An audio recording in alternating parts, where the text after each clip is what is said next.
It is not greed which ruins the system. Capitalism pretty much requires it. The law that drives capitalism is the accumulation of capital. A corollary to the law is that if your original capital came from investors, then the rate of your capital increase must continue to increase, or your investors will seek other venues. So production must increase, and this is done in basically one of two ways. Either you increase your productivity, or you extend labor's hours. You don't increase their pay, whichever you choose. Another corollary is that consumption also must increasingly increase, which leads to a couple of more corollaries. There will eventually be overproduction, and indoctrination will also increase to the point that it becomes over the top, to utilize the common vernacular. Why? Because consumption is only natural up to the point that it becomes an anti-survival trait. That not only does it lead to diabetes and heart disease, but has led to the destruction of the biosphere our species requires. Since this, on its face, down to its core, is unnatural, its very existence demands indoctrination, and since indoctrination, that at its core is anti-survival, and the very nature of our species lies in its proven desire to survive, it will never reach 100%. A few of us have resisted from birth. So overproduction is the result. Not will be, not could be, is. Although my income appears to be low, since my living expenses are minimal, and I've used my credit wisely, my credit rating is above 800, which means that every car company, every television manufacturer, every computer, cell phone, iPod producer built a product to sell to me. Now, even if I was to buy one of each, yeah, right,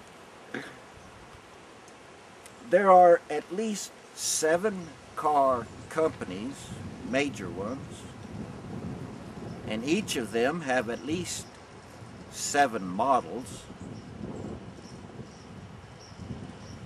and they each built one of each to sell to me. So there's your overproduction. I kind of begin to wonder, well, where is this leading? And I reckon it's got to do with education, or more succinctly, the lack of respect for educators, and even more directly, our public school teachers. Frank McCourt reminded me that teaching is often the scapegoat. that has led us to where spam is the stock to buy to make some cash. Now, Frank mostly talks about his lousy childhood. Angela's Ashes is a book he wrote. We offer praise to most professions, yet somehow fail to understand that someone taught them. And it wasn't someone talking trash. The highest compliment I feel I can receive is guru or mage. Two fancy words translated into common talk as teacher. And that's in contrast to the label that engenders deep within me subtle rage. I hope I'm never called out in any form or manner as a preacher. A preacher tells you what to think, provides you with all the answers. A teacher's goal should always be to get you thinking critically, providing you with tools to tease out answers in the area of their expertise. Kind of like an external thought enhancer. Some friendly people have gone so far as saying I have wisdom, that I am guilty of proclaiming sayings that are wise. Now, I'll admit to being flattered, but I know what really matters is that they've had teachers who taught them to discern the truth in other people's words, and how to see the world through someone else's eyes. And still the pundits, politicians, middle management, and even preachers, most of the common people, deny the unions that reward them, castigate the teachers, that most noble of all professions, and pinching pennies when it comes to funding. In this day and age, is stupid, foolish to extremes. It is not sage, and still we bury them with new requirements that do nothing to imbue the students with the knowledge and the tools that creates anything but fodder and recruits for conmen, churches, and all who take advantage of the product of our schools. So, riddle me this, the riddler said.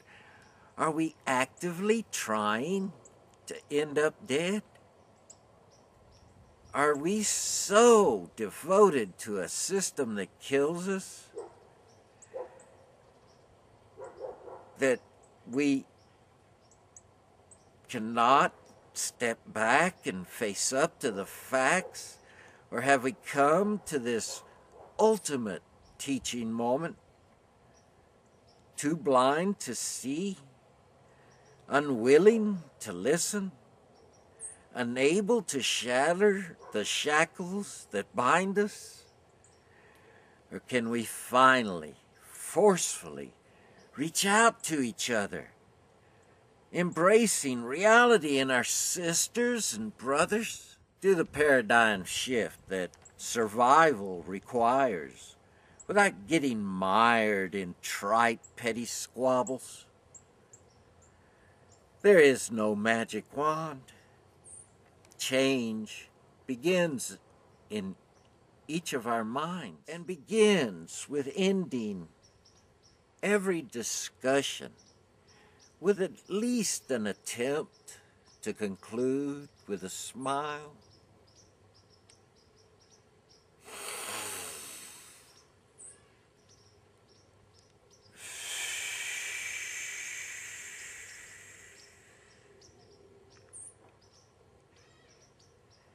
Now, into the circle file.